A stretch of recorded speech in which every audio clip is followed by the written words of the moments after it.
Namaste. Welcome to our celebration of Guru Purnima. We hope that as you join us today, that you will feel the meditative blessings that we are sharing, that you will feel the blessings of Guru, the Guru within you, that you will also join us as we attune to our spiritual teachers. Many of us here are blessed to have Goswami Kriyananda as our spiritual preceptor, our Guru. And so we will share stories of the Guru-disciple relationship, its meaning to us, how we found it making a difference in our lives, how we found Kriya Yoga making a difference in our lives. Let us begin with a short calling upon the lineage. Om Shri Babaji Ya Namaha. Om Shri Lahiri Mahasayaji Ya Namaha. Om Shri Yukteswarji Ya Namaha. Om Shri Paramahansa Yoganandaji Ya Namaha. Om Shri Shaliji Ya Namaha. Om Shri Goswami Kriyananda Ji Ya Namaha.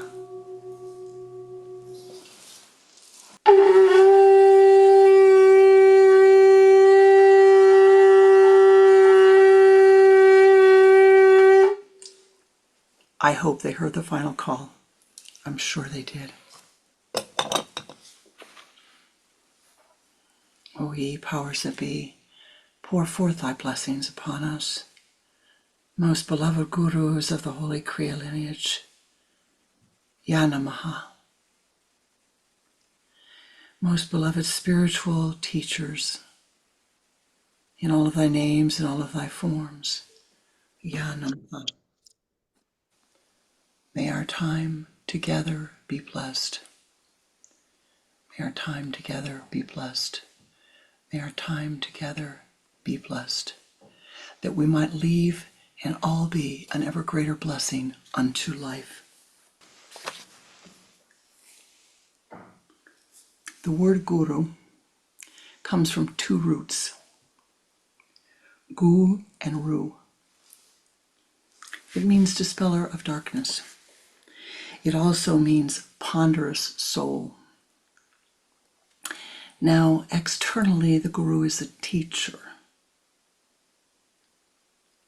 But esoterically, the Guru is a state of consciousness lying within, deep within you.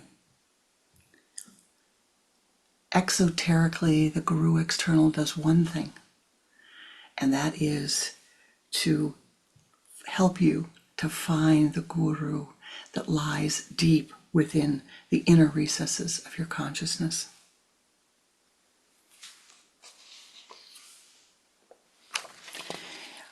In quoting the words of Goswami Kriyananda,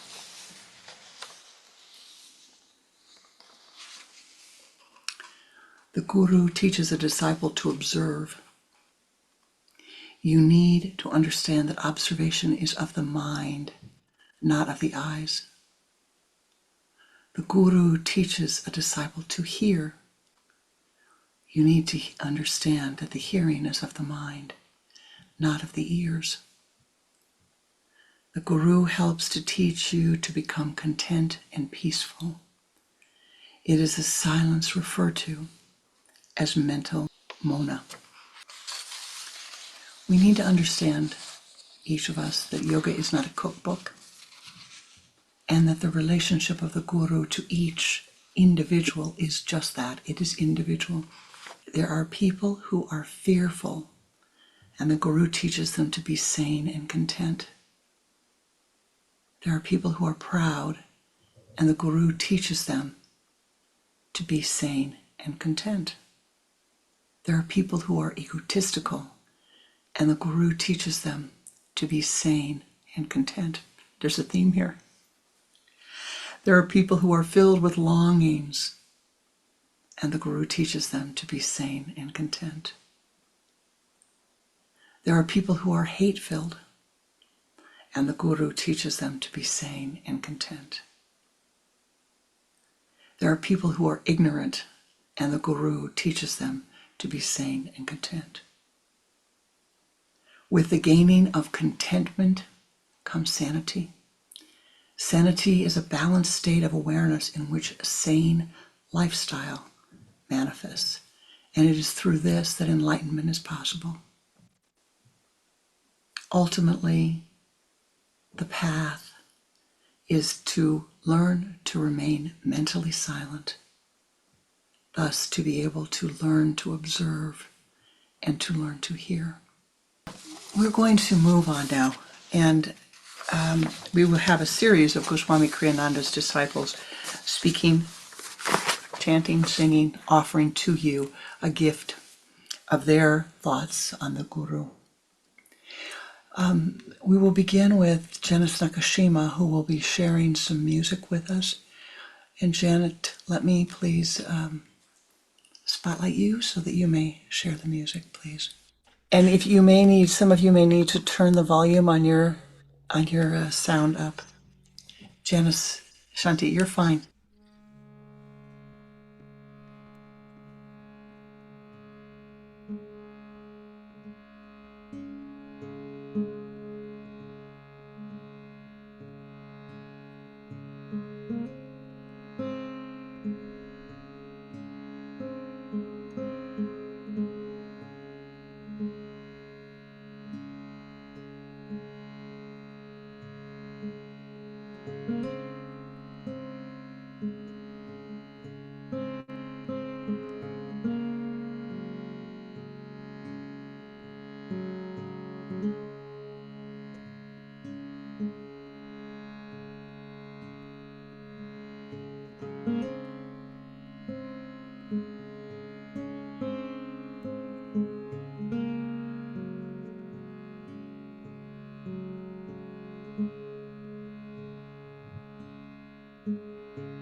Thank you, Janice.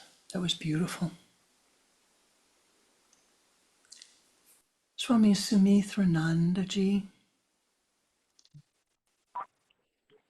would you share with us? You have a story of the Guru that you were going to share today. Yes, I had to really think because I had a lot of stories of the Guru, but my becoming a disciple was really a big story in my life, and my sun is in Aquarius, my moon is in Taurus, and my ascendant's in Scorpio. So I am just a bit fixed, I'd say. So it took quite some time before I felt discipleship was for me. The big day came, and I asked Kriyananda to become a disciple. And he looked at me, and he said, today's not a good day. Ask me in October. Well, this went on over and over. As much time as it took me to decide to become a disciple, Pranananda made sure that I really wanted to be a disciple. And finally, and he would do rituals on me, but I didn't really know, it did not seem like a discipleship ritual. And finally, one day, he said, we were at a noon meditation, and he said, I want all of the disciples to wait after this noon. So I waited, and I said, I'm not sure. My initiated disciples would please wait. So I waited, and I went and talked to him before, and I said, Kriyananda, I'm not really sure if I'm an initiated disciple or not. And he got a look. He looked real amazed, and he said, well, you just wait till after this meeting. So I waited with trembling hands, and he talked about several things to the initiated disciples, but he was supposed to say something up to me, but he didn't. So he started to go back into his room, and I was up at the front of the room.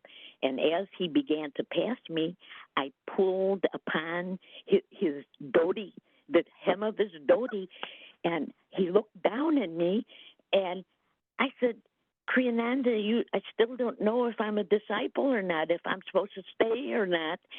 And he leaned down, took my face in his hands, both hands came down right into my face. He says, you are an initiated disciple, understand? And I shook my head, yes. But, I was looking for the beads, and he used to use a string and he and a prayer shawl. None of that. You see, I have 4 planets in Aries, and I thought I was supposed to get them. But no, not at that time anyway. And so then I realized that I was a disciple, and I remained the disciple. That I was with him all 40 years, 50 years, and I'm still here now. And I wrote a poem to kind of get the feeling of what he taught, and it's called Within. Deep within, never a need to polish or mend, a place of peace, keeping out uncomfortable darkness, letting in velvet night, yet forever sunrise. The path is hidden, right before your eyes. But if you be still, listening to the breathless breath, it will reveal itself to you, a blooming of the sacred flower, opening petal by petal by petal, releasing its sublime fragrance with every heartbeat. Inspiration, expiration, life, death, resurrection, endless cycle of rebirth until the moment of return. Then no breath, no thought, no, only the eternal yes. Shanti. Oh, thank you, Swamiji. That was just beautiful. For those of you that do not know Sumitrananda, she is also known as Helene, and she painted the unicorn that was in the temple and has been a disciple of Goswami Kriyananda, as you know, for decades now. So, Sumitranandaji, thank you for blessing us. You're welcome. Thank you so much. Swami Varananda is going to share a sacred writing that he has written. Varanandaji. Shanti. Thank you, Varananda. All right, this some shlokas between the guru, disciple, with a narration. I incorporated some of Kriyananda's teachings here. You can have fun trying to pick it out. It's very short. We have a lot of speakers today. Disciple. Dispeller of darkness, is it with wisdom or is it with love?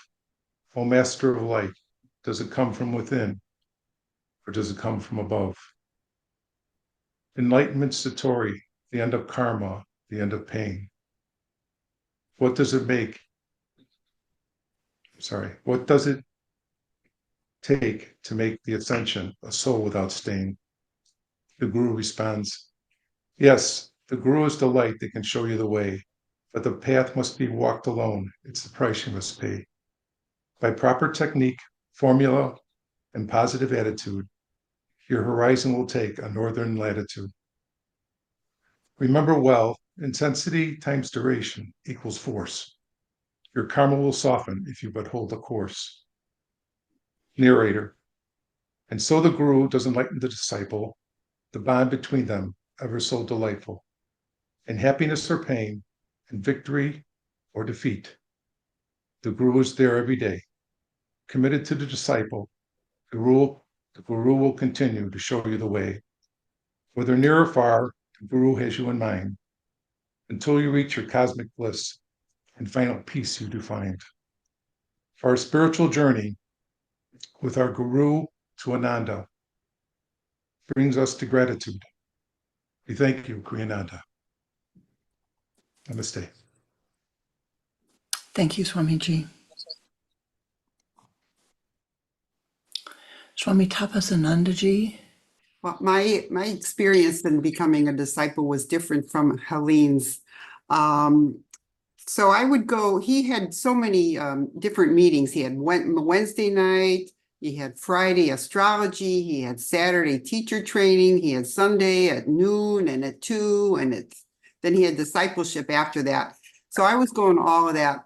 But I wasn't a disciple, so I couldn't stay for the discipleship. So I got to wondering, well, what are they talking about in there? I'd like to hear what that's all about. So I asked him if I could become a disciple, and it took a couple times. You know, he said, ask me next week. And then next week he said, okay. So I got to start going to discipleship and learn what they talk about there, because I was interested in everything he had to say. He was such a good teacher. So I started going, and that very Sunday, he started the seminary. So I thought, oh, okay, I'll go to this, I'll be a part of the seminary. So I never did find out until seminary was over what they talked about. But anyway, he was such a good speaker, such a good teacher. The stories, he was funny.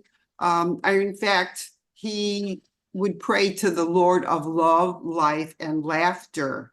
So it was, I really enjoyed, I had a good time. There was a lot of learning, there's teachings, stories, laughter, and I always left there, as everyone else did, feeling uplifted and with a little more wisdom in our lives and having had a good time and laughing. So, but he was so practical, you know, a South Sider, grew up on the South Side. To me, that means steady. He was a Taurus, you know, solid. He had practical knowledge, and he just spoke in everyday language. So although he was a mystic, he didn't seem like a mystic. He was just down to earth, practical, funny. So I enjoyed every lecture, meditations, all of that. So, and we heard different messages. We got what we needed. And I remember talking to Margie Strahl, some of you remember her, afterwards, and we were talking about what he had said, and I thought he said one thing, and she thought he said the exact opposite thing. So, you know, you kind of get what you needed to hear at the time, and it was all good. He had such good advice and teachings, and I wasn't one to stand in line and ask him questions about my personal life or anything, but there were a couple of times where he just, you know, well, I'll just tell you the story about Woodstock. So we were at a retreat at Woodstock, and I had bought him a container of cashews, you know, just as a gift. And so he was sitting somewhere, and maybe after a lecture or something, and I just came up to him and gave him this, you know, container of cashews, and he got indignant and angry. He said, "You gave me that with one hand. Haven't I taught you to always give a gift with two hands?" I thought, oh my God, I am so sorry. Yes, you've said that. I will never do that again. Oh, two hands. Yes, two hands. So, you know, so that was a lesson I learned. And I always give somebody something like, you know, like here instead of here. And also you receive the gift with two hands. So you don't make a big deal out of it, like here for you. No, it's just here, you know, easy. Your whole heart, not half a heart, not haphazard. You give it just, you know. So that was one thing that I found that was very, you know, in fact, today, you know, I taught my kids to do that too. And they always, you know, pass the salt. Here, Mom. So, yeah, it was a very good teaching. And I have another story, but I think maybe I should, is there time for one more? Sure, go right ahead, Tapasananda. Okay. This was like I was in the vestibule once, and he said, "Oh, how are you doing?" And he was out there too, and I said, "Good, I'm good." He says, "Well, you look like you lost weight." And I says, "Yeah, you know, I haven't had an appetite. My boyfriend broke up with me, and you know, I just not felt like eating." And he says, "Oh, what happened?" I says, "Well, you know, we were living together, and then he decided he was done with me, and he moved out." I thought, so, you know, I've been kind of sad about that. He says, "Well, you should call him." And I said, "Oh, no, I can't call him. No, he broke up with me. I didn't." He goes, "Just give him a call, see what he says." I thought, really? Well, so I did. I called him and I said, "Harry, I'd like to talk. I think we should get back together." He goes, "Okay." So I could have suffered for months, but no, he came right back. Of course, a month later, he moved out again. And I thought, I'll call him again. So I called him again. He came back. This happened like 10 times. And the 10th time, I thought, you know, I think I'm done. But what the teaching was, like, have confidence. Put your ego aside. Yes, he broke up with me, but that doesn't mean I can't call him. So that was another teaching from Kriyananda that, you know, just, you know, go for what you want. Ask for it. You know, make a phone call. So you don't let, you know, your ego stand in the way.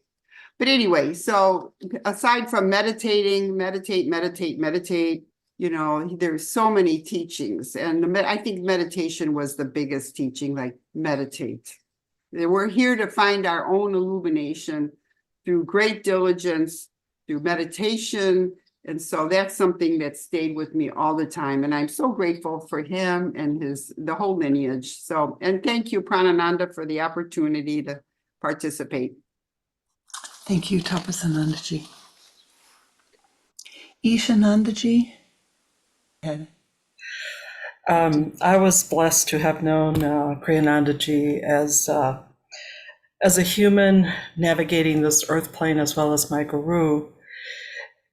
And as an individual who I think he always mentioned that he was introverted growing up, it was interesting to see how he treated and talked to strangers and members of the public. And I was blessed to have been with him on some outings and lunches, and he would always make eye contact with servers, with waiters, waitresses, concierges, door people. And when he made eye contact, he would always express gratitude or thank you very much. And it was his way, I believe, of letting them know that they were seen and that they could see and feel the gratitude from one individual to the other. And that was a deep lesson for me. But as a guru, there was a time in my life when I was burning the candle at both ends. I was working 2 temporary full-time jobs, one overnight and one daytime. And after about a month of that, I was getting mentally exhausted, physically exhausted. And it was about after that month that Kriyananda came out to the western suburbs. And without me saying anything or asking for anything, he looked at me in my eyes and he said, and there were people in the room waiting for him. He said, "Come with me." And he took me aside to a room, and there was a futon, and he had me lay down. And he laid down next to me, and he took my left hand. And I share this story because it's deeply personal, but because it attests to his powers, his spiritual skills, I believe. I don't know what else to call them, mystical powers. He lay there with me and he asked me to just be quiet and close my eyes. And I don't know how long it was, but after a while he got up and he asked me to just lay there and just quietly breathe and just be quiet for a few minutes and to come down when I was ready. And I did. And when I came into the room, everybody was meditating. After almost a week, I didn't feel tired. I wouldn't say I was completely energized, but I felt not tired. I was able to continue working. And after about a week, one of those positions became a full-time position. So I was working one job after that. And why do I share that? Because I think it says something about the Guru. And even though he's not with us physically, his blessings, his energy continue to flow from wherever he is. And I feel that on a regular basis. I hope you do too. Namaste. Thank you, Swamiji. That was beautiful. Someone asked me the other day if I still talk to my guru. And I laughed and answered a little impertinently, I think, well, of course, as I think all of us do. Swami Rakshananandaji. Thank you, Rakshanananda. Computer, so I'm not so much sunlight background, but I'll keep it brief because so many people have covered so many common things. Prior to Kriyananda, I had studied different esoteric traditions after a near-death experience when I was a young guy in the paratroopers and had no clue as to what happened there. But even though, again, they range from the Theosophical Society, the Rosicrucians, different other organizations, when I met Kriyananda, I felt a presence that I'm quite sure all here can attest to. And he just embodied a vibration that just radiated balanced self-conscious awareness, just compassionate wisdom. If there was one thing that if you got to nail it down to one thing, you sent out 2 questions, and those are, again, how he helped you. One thing was that you are part of life, not apart from it. With his presence and deep uplifting meditation, you realize that truth. You really experience that oneness, and it makes you no more possible than really consciously do harm to another being than you cut off your own limb. Just as overall, just all encompassing but very practical teachings. He taught you how to fish, not give you a fish. He'd give, of course, to each individual maybe specific pranayama or meditation techniques, but and I also recall always his insistence for disciples: bring your chart. After a while, you just another couple of astrologers are grinning. After a while, you memorized it anyway. I mean, you certainly brought it, or in case he'd call you out. But this was the thing that I walked away with, these very practical, but yet his thought on you're a part of life, not apart from it, was not what he called an intellectual exercise. A lot of what nailed it for me, that he was a conscientious objector in the Korean War. And he thought of his mother, he thought of both sides fighting that conflict. That, to me, it just demonstrated a person that if he was willing to die for his teachings, he'd definitely be willing to live for it. Sincerity over seriousness. Just there's so much, really. I'd run up the time clock here, but again, what helped so much to me, and I think a lot of others, was you wanted to continue your own enlightenment with diligence. He truly fed that flame by, maybe pointing out sticking points in your consciousness. But I'm sure there are people here that would sometime, as he mentioned with his own guru, come to him with a question or a specific issue, and just being with him, it was no longer an issue, or you solved it on your own. His mystical capabilities, I know when my son passed away, he knew things about my son, his condition, that he was not given that knowledge directly. I remember one time he said that I'd acquired a particular spiritual text book. He said, it'd be nice if you'd read it, but again, the key being applying it. So that, to me, was what he was all about. And I could go on about how he opened things in my life, but we wouldn't have time. So I'll leave it with that. Shanti?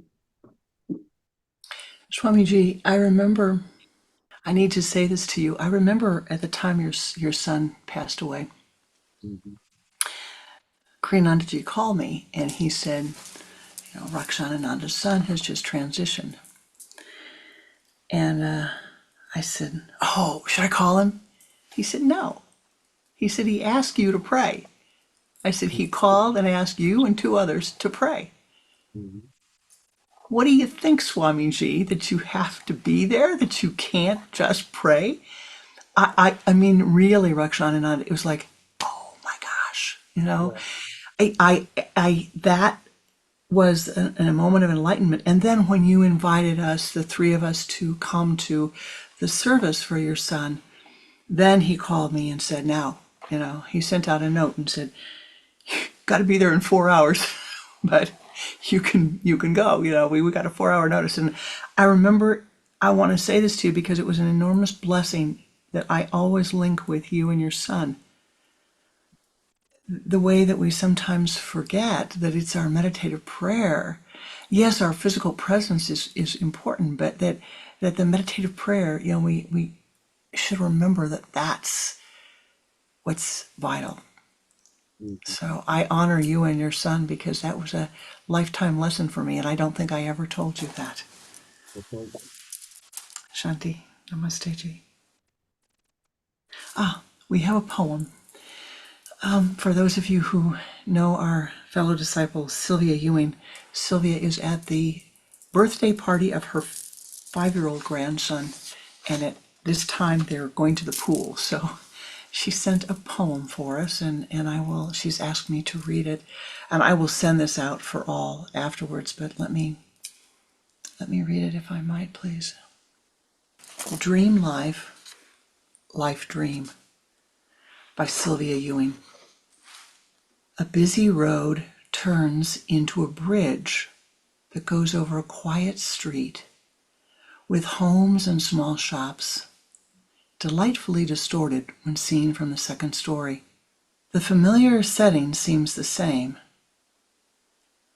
but when observed closely, the Florida room is just a back porch, flung with shades of green, tart with touches of orange, thick coatings of burgundy and brown, intermingled into a different version of the life lived here. Now and then, a mind door opens, offering a glimpse of past lives, conscious moments, balanced reality, before we are distracted by the veil of difference and separation, before a sleepwalking life disguises our star-made divinity. We have moments of clarity when we see that we are the one we serve, and the one that serves us is life. Om Shanti, Shanti, Shanti. Swami Mahashastrananda. Thank you, Swamiji. Namaste. When Pranananda invited me to speak today about the Guru, about the temple, what first came to my mind was what brought me to the temple, and there was a couple different answers. One of the answers that drew me to Kriyananda, drew me to the temple, was I was looking for answers. I think everybody gets to that point in their life where they look out in the world and they see good people, or good things happening to bad people, bad things happening to good people, and all that sort of stuff. And so you're looking for answers, and that's what I was looking for. That's what was the draw to Kriyananda.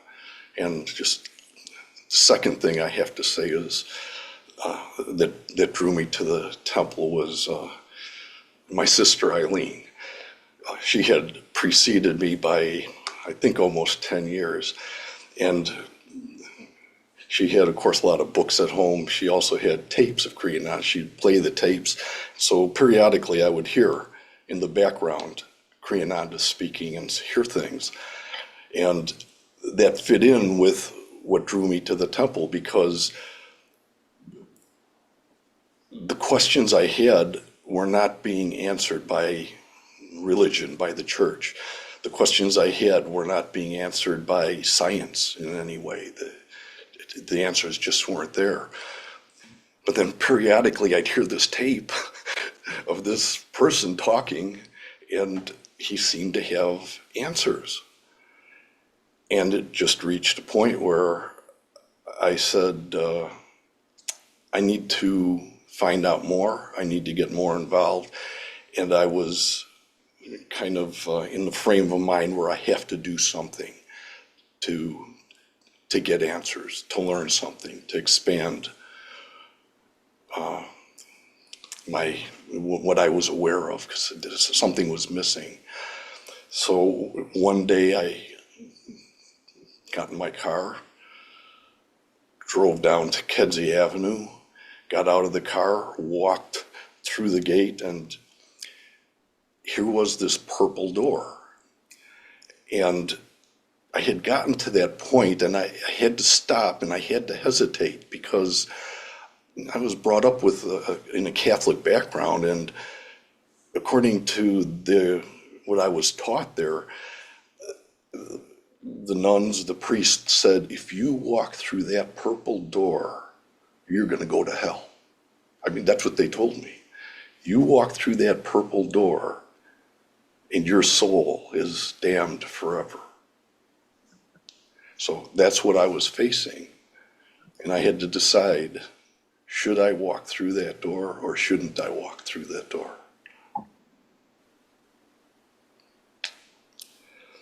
Well, as you might have guessed, I walked through the door. And I sat down and I listened. And I listened for almost 45 years now. 35 years in person at the foot of the Guru, and another 10 years on a different level of listening to the Guru, because the Guru is always in the head. And the Guru, for me at least, he's always there. I'm always hearing him whenever something happens in my life. Probably one of the first thoughts that comes to my mind is, what would Kriyananda think? What would Kriyananda do? What should I do? And it guides me through my life. And so if I were to just say one other thing, because of that and because of the teachings and what Kriyananda has given, he has encouraged me and pushed me to what I would call think outside the box. He said, and where the priest and nun says, here's what we want you to think, Kriyananda said, you should study other religions. You should study basket weaving. You should study what you want to study, because all life is related to yoga and to your evolution. And so if there was a message today, I guess there's two messages. One is I encourage each of you to think outside the box, to pass through that purple door. And second is, of course, to thank the Guru for giving me the ability to stand on my own 2 feet, to think the thoughts that I am thinking, which I think are grander and better and much more harmonious than when I first walked into the temple. Shanti. Thank you, Swamiji. I'd like to deviate from our schedule just a moment. We have with us a fellow disciple who I thought was still away in Jordan, and she's not, she's here. Nicole G., I'm going to ask you to join us in speaking. Nicole Biscay is one of our fellow disciples. For those of you that do not know Nicole, she has led Kriyananda's teachings in France. She has translated a vast majority of his teachings and took care of the Guru at the end of his life. And Nicole, I'm sorry to put you on the last minute, but I saw you were here. I thought you and Jacques were still away, so forgive me for not getting to you earlier. But would you please bless us with something that you might say about Kriyanandaji? Oh dear. Or the teachings? Well, I'm still doing the job, as you would say in America. Before transitioning, Kriyananda asked me to continue translating the Kriya teaching of his beloved Guru, Sri Shadiji. And so he gave me a whole list of manuscripts. And this is my joy, continuing translating for the French Sangha. The life here in France with Kriyananda and Rebecca, when she was alive, was a joy. It was really very inspiring to follow them in their everyday life, which was absolutely the one we would expect from the Guru and his wife. So it was a real, truly a blessing for me, for Jacques, for the kids, because Kriyananda loved this family, and he had a special relationship to my husband, Jacques.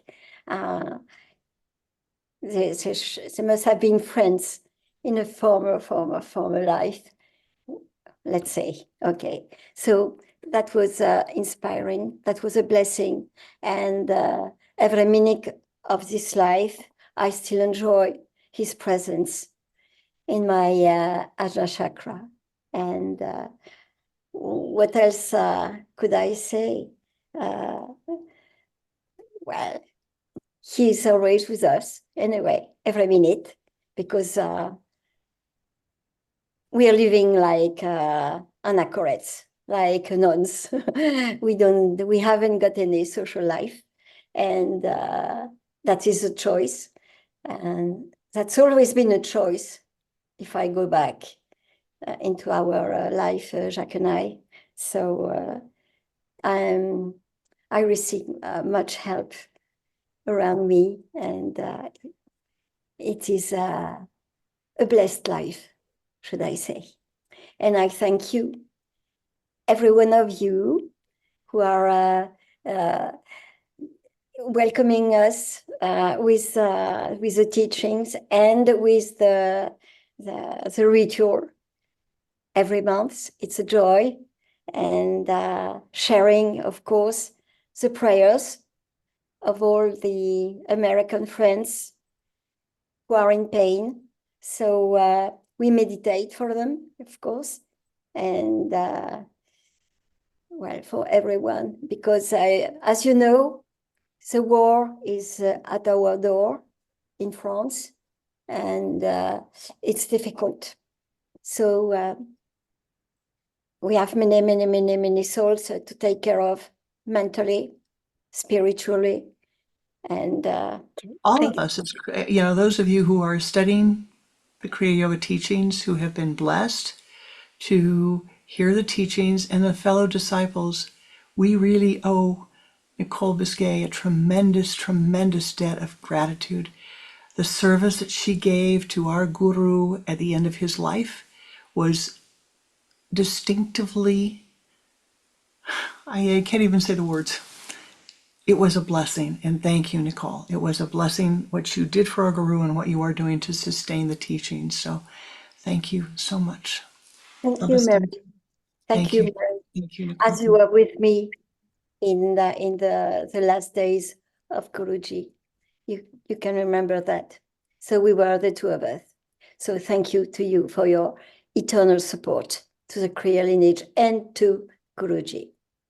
Namaste, Swami Mary. I love you. I love you, Nicoleji. That was very kind of you. Very kind of you. Margopali Anandaji. So we're going to move to now more meditative. Margopali Anandaji will share a prayer, and then we will have some wonderful astrology by Adinadananda, and then a poem and a mantra and a closing meditation. Shanti, Swamiji.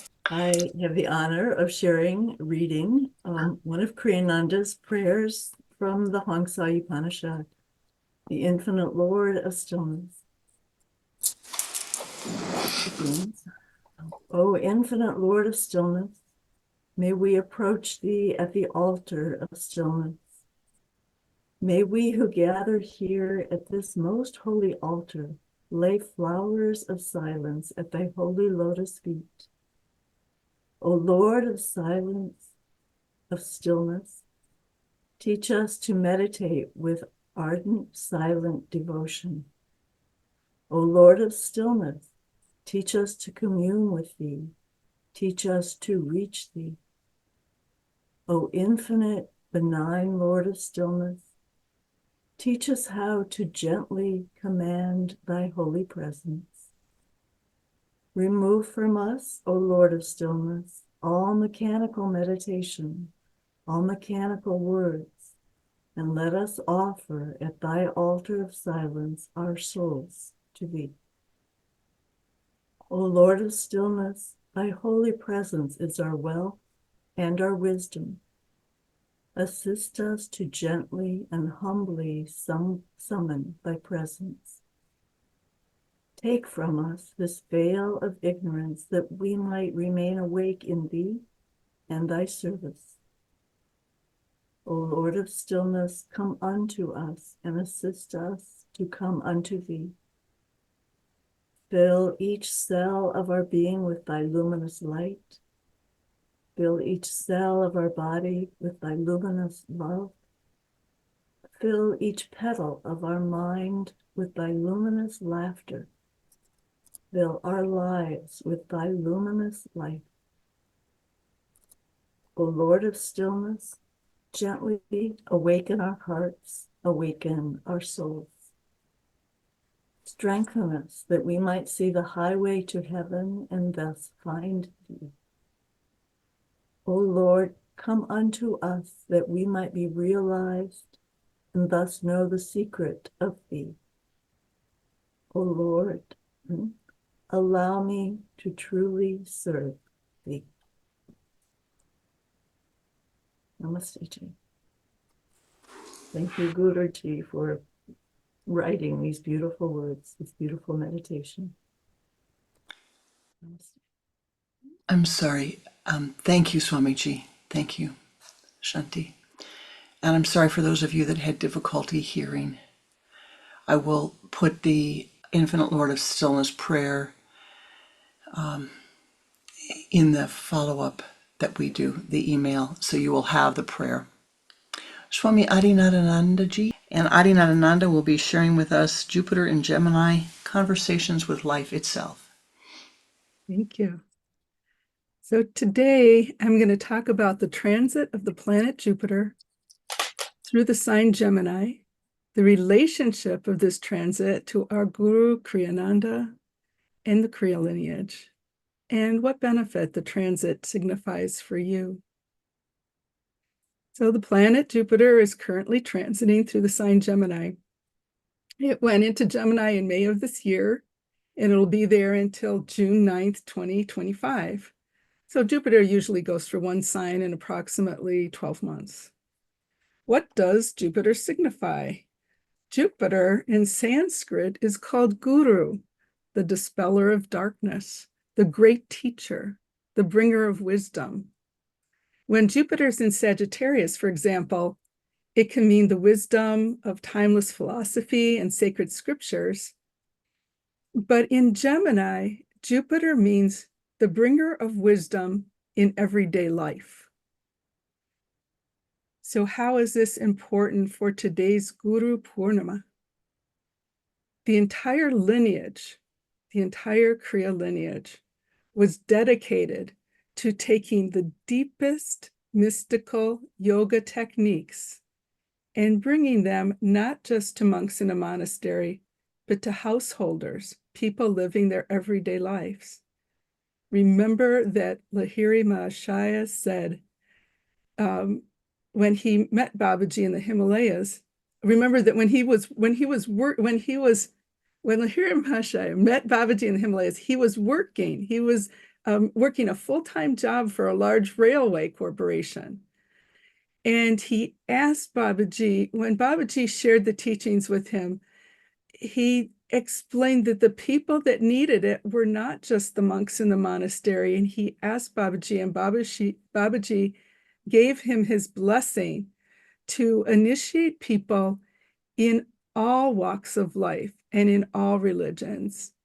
And each Kriya Guru, in their own way, learned something incredibly valuable and then taught it to others. So Kriyananda spent his life learning and teaching on all areas of mystical and spiritual subjects. As Tapasananda was talking earlier, we went to this lecture on Wednesdays, we went to this lecture on Fridays, we went to 3 or 4 lectures on Sundays, and just on every area of mysticism, of spiritualism, of anything. When it came to teaching, Kriyananda had that expansive Jupiterian generosity of spirit. I think many of us remember that if a seeker or disciple asked him a question, he might talk for a few minutes, but he might also talk for an hour and a half. So when we came to discipleship or we came to a lecture, we didn't know how long we'd be there. We might be there a few minutes, or we might just sit there for a couple of hours as he spoke. Therefore, while Jupiter is in Gemini, it's important for all of us to learn something. And I would say, because the sign Gemini, the twins, means multiple things, I would say, learn many some things. Don't be afraid at this time to go down a learning path, learn a little bit, and then go on to something else. Gemini's strength is flitting from flower to flower like a beautiful bumblebee, collecting nectar and bringing it back to the community. So learn and teach.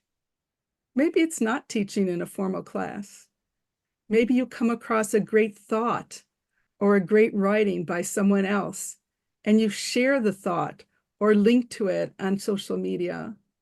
Maybe it's not a formal class. Maybe you just pass along a wise thought to another person when the time and the circumstance are right. We're always teaching. We teach through our aura. We teach through the words we say when we're speaking. We teach through our actions of unselfish service. And I say, let life speak to you. Life is always speaking to you and teaching you if you seek to be thought. How does this happen? How do your dreams at night happen? You fall asleep and you dream, right? We dream in symbols and we dream in stories. And then in our waking dream, which by that I mean in our everyday life, life speaks to you in symbols, stories, synchronicity. Just like when you work with your dreams, you ask yourself, when you work with your dreams, this is a way to work with your dreams. You ask yourself before falling asleep. And when I say self, I mean like self with a capital S, your higher self. You ask yourself for an answer to the problem. And sometimes you get that from your dream. You get an answer from your dream, or you get answered just in that time before you wake up. But in the morning, you can also ask yourself, your higher self, for a solution or problem or for information to you. Then you watch the symbols that flow through your day. It could be a snatch of conversation, a license plate, or a bumper sticker that you notice while you're driving, or pay attention to the flow of your thoughts. Yeah, you can just see, because I knew I was going to be talking about dreaming, but before we started this meditation, Swami Nadananda played an instrumental of the song Beautiful Dreamer. And Kriyananda sometimes quoted that song, Beautiful Dreamer, awake unto me, awake, awake, awake. And I said, oh, it's a song about dreaming. It's speaking to me and saying, hey, go for it. Talk about dreaming and dreams. So, but you can also use a type of divination. I don't know if you've ever tried this, but I like to take Kriyananda's thought for the day for a message. And I don't look up today's date. If I'm feeling like I need a message, I just take the book and I open it to a page. So when I was thinking about today's talk and what I was going to say, and I opened the book, I got a great message. And so this message is for you from Kriyananda, and it's not from today's date, it's from April 13th. Let me hold this far enough away I can see it. This is your message. O life divine, come forth. Come forth into my consciousness fully. Hasten, I beseech thee, come forth fully and guide my senses and mind. Allow my ego self to soften and to see more truly. Fill each petal of my mind and each cell of my body with light and love and laughter. Bring forth loving wisdom and allow it to be forever, eternally self-sustained and self-unfolding. As the Rig Veda said, let noble thoughts flow to you from every side. Pranananda said that often as well. He said, let noble thoughts flow to you from every side. Sometimes that's translated as, let noble thoughts flow to you from all directions. Let noble thoughts flow to you from every side. So remember, Jupiter's in Gemini. Learn some new things and have fun doing that. Remember our sacred lineage. Learn and teach. Let life speak to you. Let noble thoughts flow to you from every side. Namaste. Thank you, Nadananda. That's helpful. Thank you. Someone is having difficulty hearing, so I thought the volume was fine. We're getting feedback, so the next person who speaks, Swami Pranananda, if you would please read your love of the Guru now, and please speak as loudly as you can, if you will. As Parananda reads this, I wish to say to all of you that this special poem that she's reading hung on the wall of the living room at the main temple for many, many decades. And Swami Japananda was the one who was helpful in making that possible. Mahasastrananda's sister, who he talked about earlier, and Japananda sends her respect and love to all. She's teaching at this moment and was not able to join us. But Parananda took a photo of this before we made a transition to the Kedzi Temple, and I will be sending that photo out to all of you again this week. So Paranandaji, would you please bless us with the reading of this beautiful poem? Thank you. The love of the Guru. You may come to know him for a few seconds, then go away and do whatever you will. His love is unchanging.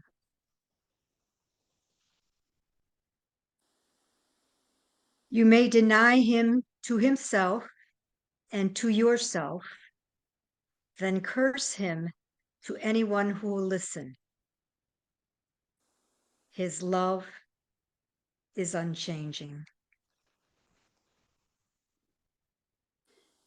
You may become the most despised of creatures, then return to him. His love is unchanging.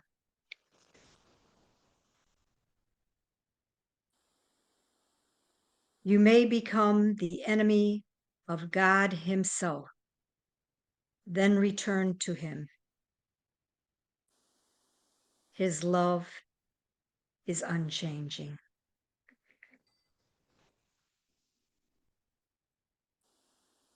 Abuse others, abuse yourself, abuse him, and come back to him. His love is unchanging.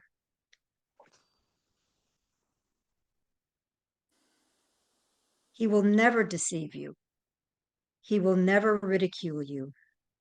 He will never fail you, because to him, you are the God nature to be served, and he is your servant. His love for you in this changing world is unchanging.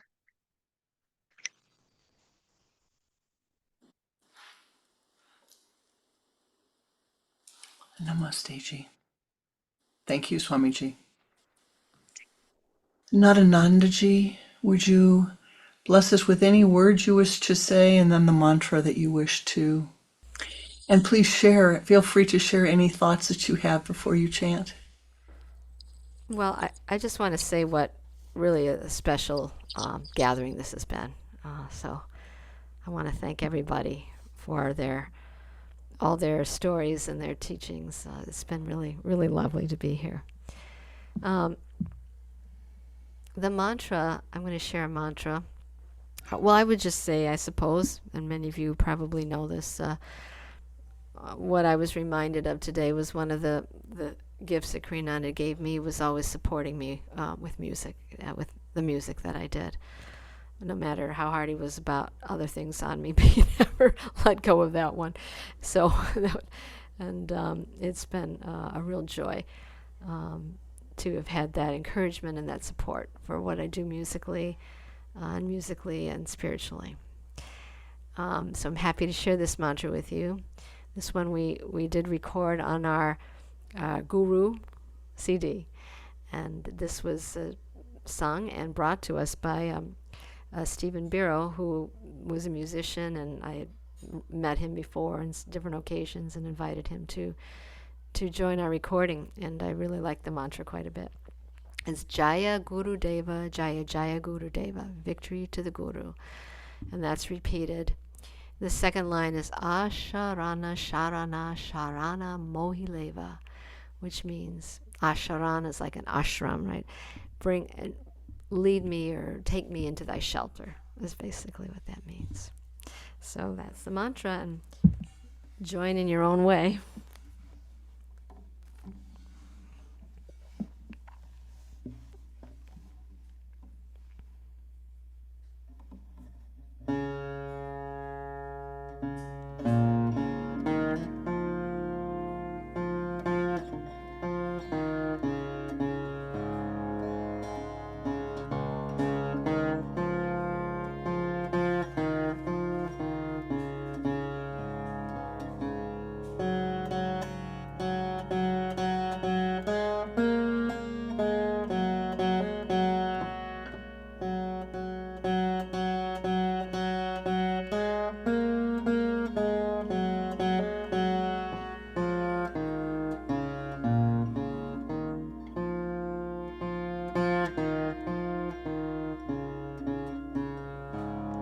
Jaya Guru Deva, Jaya Jaya Guru Deva, Jaya Guru Deva, Jaya Jaya Guru Deva, Jaya Guru Deva, Jaya Jaya Guru Deva, Jaya Guru Deva, Jaya Jaya Guru Deva.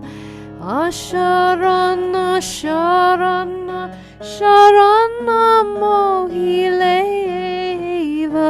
Asharana Sharana Sharana Mohileva,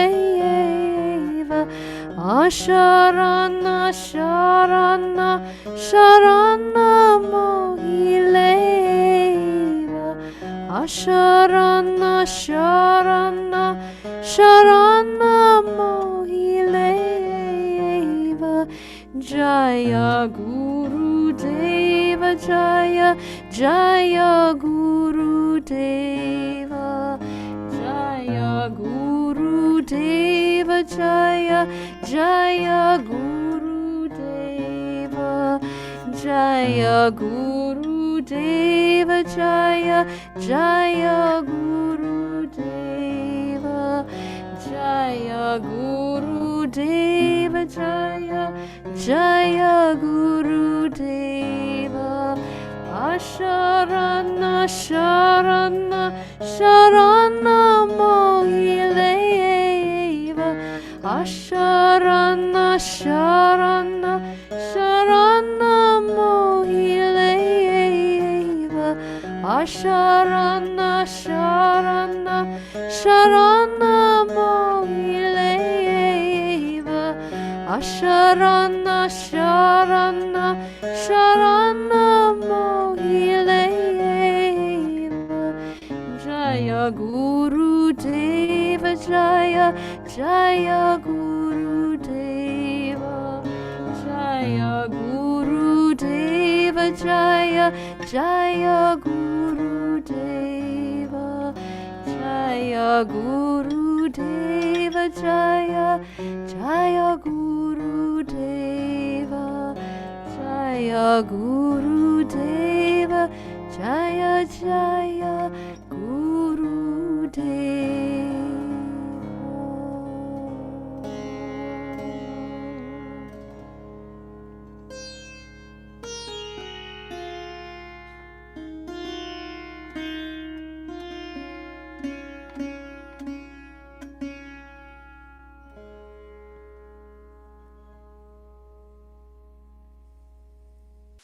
Namaste ji. Thank you, Nadananda ji. Thank you, each one of you who has been here to share your experience in being a disciple of Goswami Kriyananda's. Kriyananda's lineage is a living lineage. Kriya Yoga is a living tradition. All of those souls who have spoken today are teachers. All of those souls are teachers. They're all lineage holders. Many, many, many of them have accepted disciples in Goswami Kriyananda and Sri Shailaji's tradition, in the tradition of Kriya Yoga. Kriya Yoga is not just learned from books. You can see that each of these souls who shared with you today is unique. They're different. Sumitrananda talked about having to ask again and again and again. Tapasananda talked about asking and being told to come back a week later. Everyone talked about the impact that Kriyananda had on their lives, that the teachings had on their lives. We come here today to honor those teachings, to honor our Guru, who made it possible for each of us to share in those teachings as we've walked through this time together, as we've walked through these times together. His kindness, his wisdom, his compassion, his love, his love, his love. And as Nadananda said, he was always supportive in her music, even when there were other parts of her life that he might have been Guru-like. Me too, c'est moi. Always loving, always supportive. But sometimes I need a little knock in the head. And he gave me that which I needed the most. When we say Guru is the dispeller of darkness, advidya, forgetfulness of who and what you are, is what the darkness is.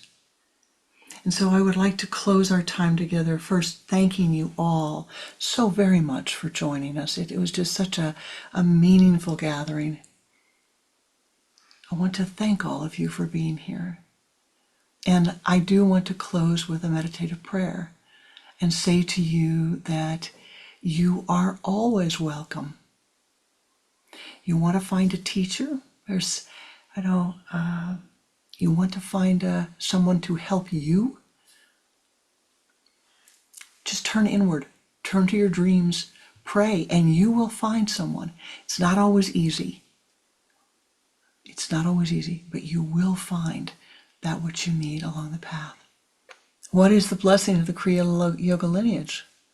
The blessing is that each of these souls, Babaji, Lahiri Mahasaya Ji, Yukateshwar Ji, Paramahansa Yogananda Ji, Sri Shailaji Ji, Goswami Kriyananda Ji, have all practiced the teachings, meditated, and shared the techniques with us, shared their insight, shared their wisdom. It's not a lineage of data. It's a lineage of giving the practice and the technique so that you too can practice and find that which has been found by others along the path. What one soul can do, all others can do. And so if we might, please close your eyes and focus your attention at the sun center.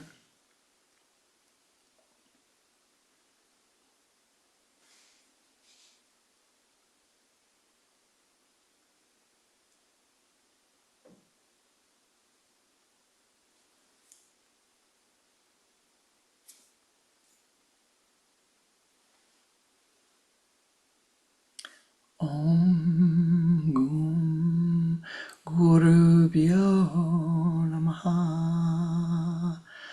Om Aim Saraswataye Namaha. Brahmanandam Paramasukadam Kevalamyanamurtim Bhavadidan Triguna Sadgurum Tam Namame. Chaitanyam Shasvatam Shantam Nirakalam Nirandalam Nara Bindu Kaladitam Tasmai Shri Gurave Namaha.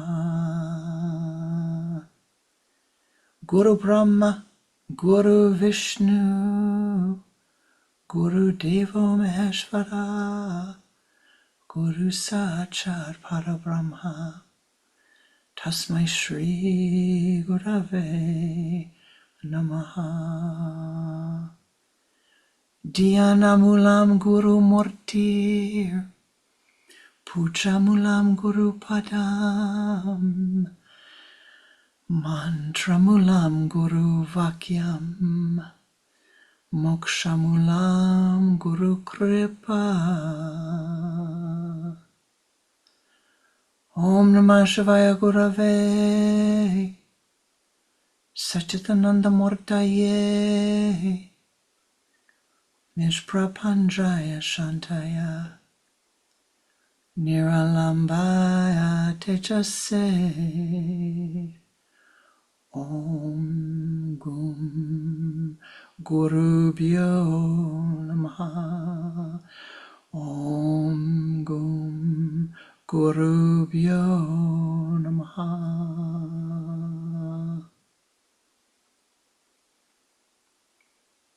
O infinite Lord of the universe, in all of thy names, in all of thy forms, in all of thy faces, O wisdom that is one but men make many,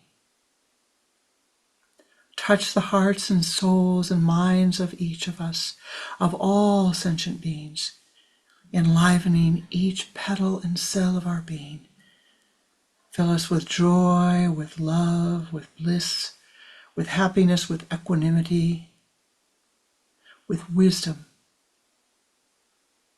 which is enlightenment.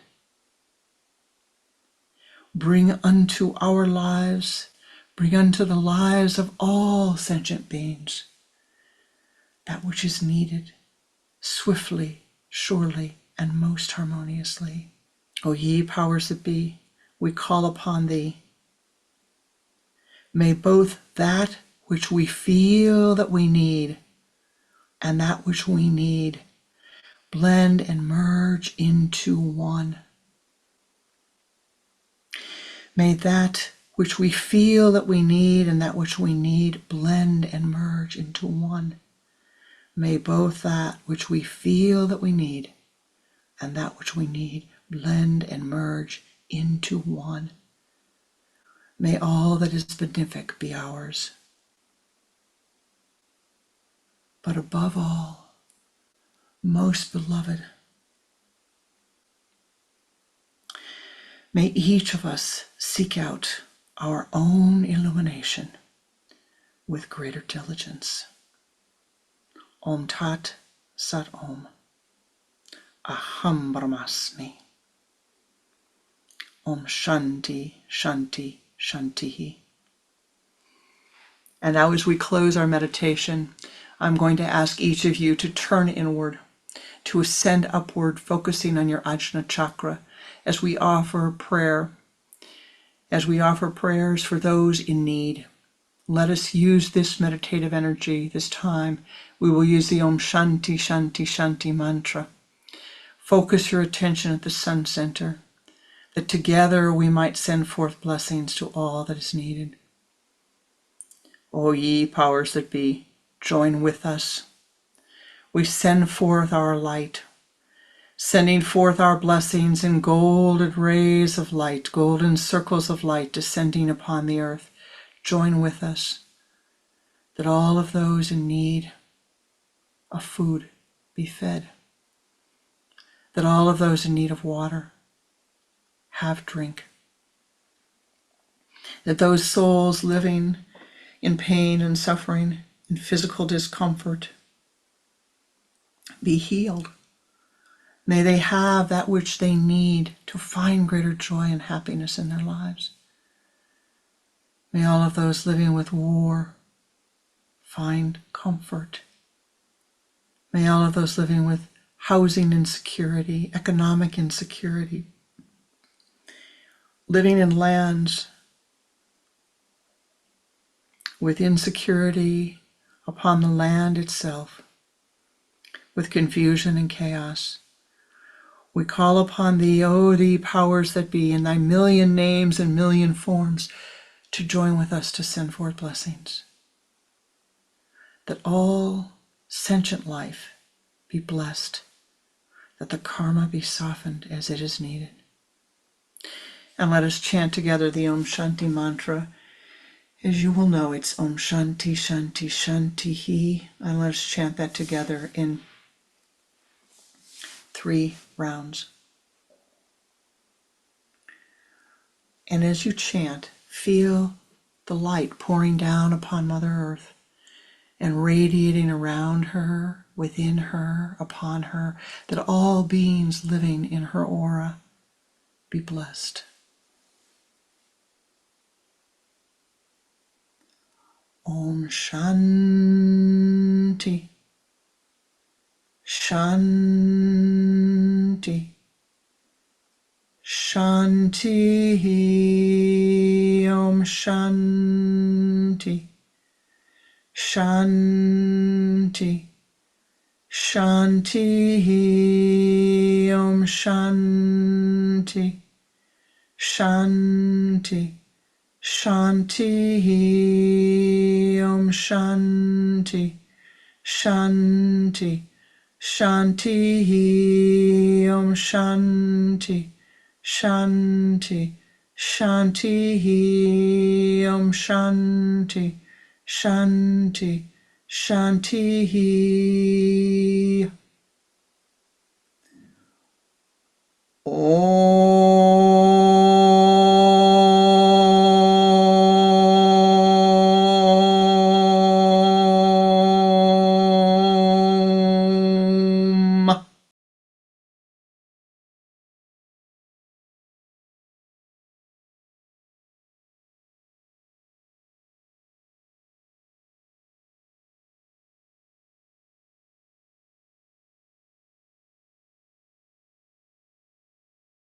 Thank you for joining us. Thank you for the blessing of your presence. Namaste ji. Shanti.